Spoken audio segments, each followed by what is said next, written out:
Game changer pre release event తర్వాత road ప్రమాదంలో చనిపోయిన చరణ్ మణికంఠ కుటుంబ సభ్యులు అవమానానికి గురయ్యారు. పవన్ కళ్యాణ్ ను కలిసే అవకాశం వస్తుందని, ఓదార్పు దొరుకుతుందని భావించిన బాధిత కుటుంబం నిర్లక్ష్యానికి గురైంది.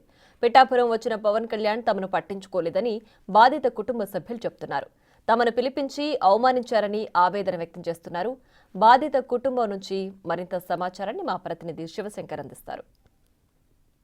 పిఠాపురం పవన్ కళ్యాణ్ సభకి అయితే తరలి వెళ్లారు. గేమ్ చేంజర్ ఈవెంట్లో రాజమండ్రి వెళ్ళి తిరిగి వస్తుండగా మృత్యువాత పడిన చరణ్ ఫ్యామిలీ మెంబర్స్, అదేవిధంగా వారి ఫ్యామిలీ అందరికీ కూడా పవన్ కళ్యాణ్ భరోసాగా నిలుస్తారని చెప్పి ఎంఆర్ఓ ఆఫీస్ నుంచి డైరెక్ట్గా ఆర్ఐ విఆర్ఓలు ఫోన్ చేసి పొద్దున్న 7 గంటలకల్లా సభా ప్రాంగణం దగ్గర ఉండాలి, నేరుగా డిప్యూటీ సీఎం మమ్మల్ని కలుస్తారని చెప్పడంతో వారు తరలి వెళ్ళారని చెప్తున్నారు. ప్రస్తుతం అయితే అక్కడికి వెళ్ళిన తర్వాత తీవ్ర నిరాశ ఎదురైంది. ప్రతిసారి తిప్పుతూ ఉన్నారు తప్ప పవన్ కళ్యాణ్ని నేరుగా కల్పించలేదు. పవన్ కళ్యాణ్ కూడా ఎటువంటి స్పందన ఇవ్వలేదు. దానికి సంబంధించి స్టేజ్ మీద కూడా చరణ్ కోసం కానీ మణికంఠ కోసం కానీ ఒక మాట కూడా మాట్లాడలేదని వాళ్ళు ఆవేదన వ్యక్తం చేశారు. అయితే ప్రస్తుతం చరణ్ ఫ్యామిలీ దగ్గర మనం ఉన్నాం, మాట్లాడే ప్రయత్నం చేద్దాం. చరణ్ అక్క మనతో ఉన్నారు, మాట్లాడదాం. అమ్మ చెప్పండి, రాత్రి అసలు ఏ సమయానికి మీ కాల్ వచ్చింది, అసలు ఎవరు ఫోన్ చేశారు, ఎన్ని గంటలకు మీరు వెళ్ళారు? నిన్న 6:30 ఆ టైంకి వీఆర్ఓ గారు ఫోన్ చేశారండి.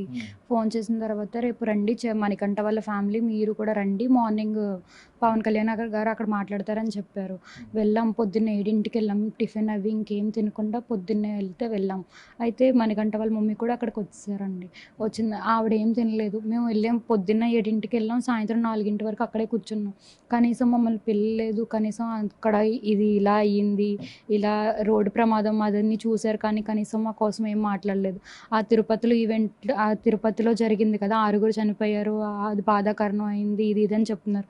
మావి కూడా ప్రాణాలే కదా, మా తమ్ముడే కదండి. ఇలా ఒక్క మాట కూడా అనలేదండి. మేము వెళ్ళి అక్కడ మా డాడీ వాళ్ళకి కూడా అక్కడ అలాగే కూర్చున్నారండి. కనీసం చైర్లు అవి కూడా ఏమి వేయలేదు, కిందనే కూర్చున్నారు. ఇంకా అలా సరే, కిందే కూర్చోబెట్టారు అంటున్నారు. అసలు ఈ వెళ్ళిపోయేటప్పుడు కూడా కళ్యాణ్ గారు కలవలేదా? అసలు డిప్యూటీ సీఎం కలవలేదా? కల్పించే ప్రయత్నం ఎవరో చేయలేదు. అధికారులు తీసుకెళ్లారు కదా మిమ్మల్ని వెంట పెట్టుకుని, వాళ్ళు ఎక్కడ ఉన్నారు? అంటే మిమ్మల్ని విడిచేసి వాళ్ళు వెళ్ళిపోయారా మళ్ళీ వెనక్కి? వాళ్ళు మా చెల్లిని మా ఫాదర్ ఉన్నారు, నన్ను అయితే విఐపి అక్కడ కూర్చోబెట్టారండి. వెళ్ళడానికి కూడా ఇద్దరినే రమ్మని చెప్పారు, ఎక్కువ మందిని అలౌ చేయట్లేదు. ఇలా కల్పించలేనప్పుడు ఎంతమంది వెళ్తే ఏముందండి. అయితే వెళ్తున్నప్పుడు గుంపులో ఇల్లు అని చెప్పారండి. ఉదయ్ భాస్కర్ గారు అయితే చెప్తున్నారు వీళ్ళకి ఇల్లు లేదంటే చూద్దాం అని చెప్పేసి వెళ్ళిపోయారు. కానీ అసలు ఏం పట్టించుకోలేదండి. అలా క్రౌడ్లోనే అలా గుంపుల్లోనే అడిగేశారు, కానీ అసలు అయితే మాకేం పట్టించుకోలేదండి. కనీసం ఒక్క మాట కూడా ఇలా అయ్యో ఇట్లా అయ్యింది అన్నారు. కానీ ఆ రోడ్ చూసారండి, ఆ రోడ్ చూసినప్పుడు కూడా చెప్పాలి కదా, ఇలా అయ్యింది ఏంటి అని చెప్పి ఇక్కడికి వచ్చి చెప్పాలి. కానీ ఎందుకు రోడ్ చూస్తే ఏం ఉపయోగం అండి? మేము వెళ్ళాం కదా, మేము ఆ బాధలో ఎందుకు వెళ్తామండి? మేము ఏమన్నా డబ్బులు అడిగాము, ఏమన్నా అడిగాము, ఓదార్పు అడిగాము అంతే. కనీసం తీసుకొని ఇలా దగ్గరికి తీసుకొని అయ్యో ఇంకెప్పుడు ఇలా జరగకూడదు ఎవరికైనా, మీకు జరిగిందా ఇలా అని చెప్పి ఒక మాట అంటే మేము ఏమన్నా అడిగేదామా అండి?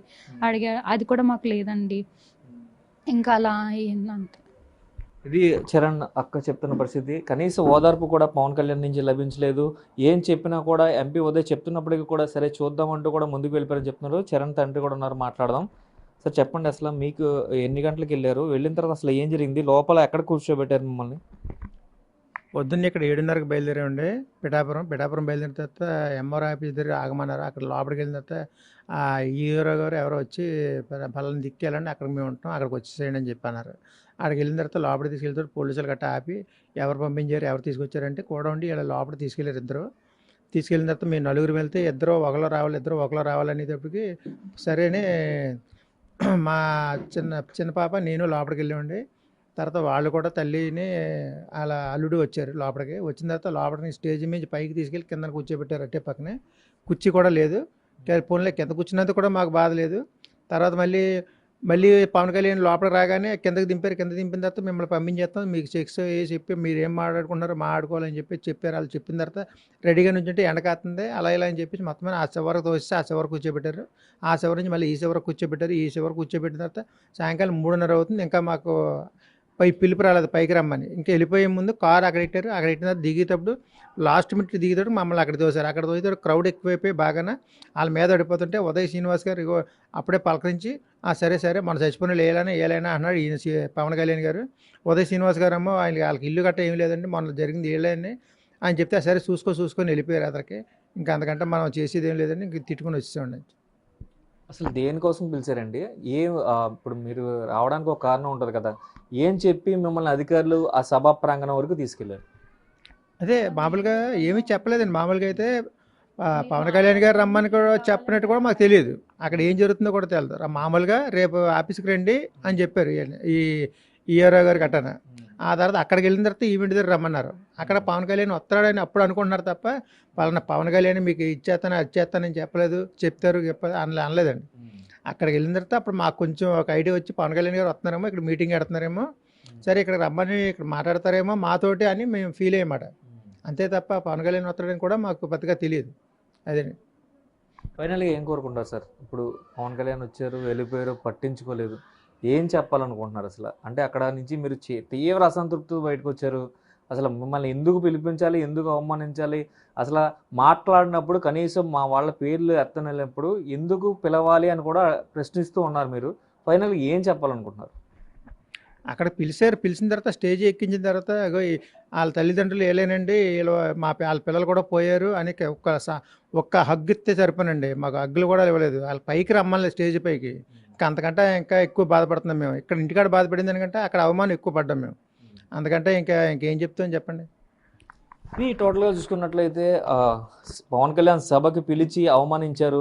కింద కూర్చోబెట్టారు. అటు నుంచి ఇటు, ఇటు నుంచి అటు తిప్పారు తప్ప ఆఖరికి పవన్ కళ్యాణ్ వెళ్ళిపోయే ముందు ఆ క్యాన్వాయ్ ముందుకి తోసి వీరే చరణ్ అలాగే మణికంఠ తల్లిదండ్రులు మొన్న చనిపోయారు కదా అంటే ఆహా వీరేనా అని చెప్పి కూడా పవన్ కళ్యాణ్ లైట్ తీసుకొని ఓకే వారికి ఏం కావాలో చూసుకోండి అంటూ కూడా ఆయన క్యాన్వాయ్ ఎక్కి వెళ్ళిపోయారని కూడా వారు చెప్తున్న పరిస్థితి కనిపిస్తున్నాయి. కేవలం పవన్ కళ్యాణ్ ఓదారుస్తారు, అంత పెద్ద అయినా మనకి అంత వారి ఓదార్పు ఉంటే చాలు అని మాత్రమే వెళ్ళాం. ఏది ఆశించి వెళ్ళలేదు. ఏది ఆశించి వెళ్ళలేనప్పటికీ కూడా ఎంతటి అవమానం ఎదురయ్యింది. అదేవిధంగా ఒక పక్క బాధలో ఉన్నప్పటికీ కూడా అన్ని దిగమిందుకుని ఉదయం 7 గంటల నుంచి సాయంత్రం 3:30 వరకు కూడా అదే ప్రాంగణంలో ఉన్న కనీసం తమల్ని పట్టించుకోలేదు కాబట్టి తీవ్ర అసంతృప్తి ఆవేదన గురయ్యామంటూ కూడా వీరు చెప్తున్న పరిస్థితి కనిపిస్తున్నాయి. కెమెరామెన్ రవితో శంకర్, బిగ్ టీవీ, కాకినాడ.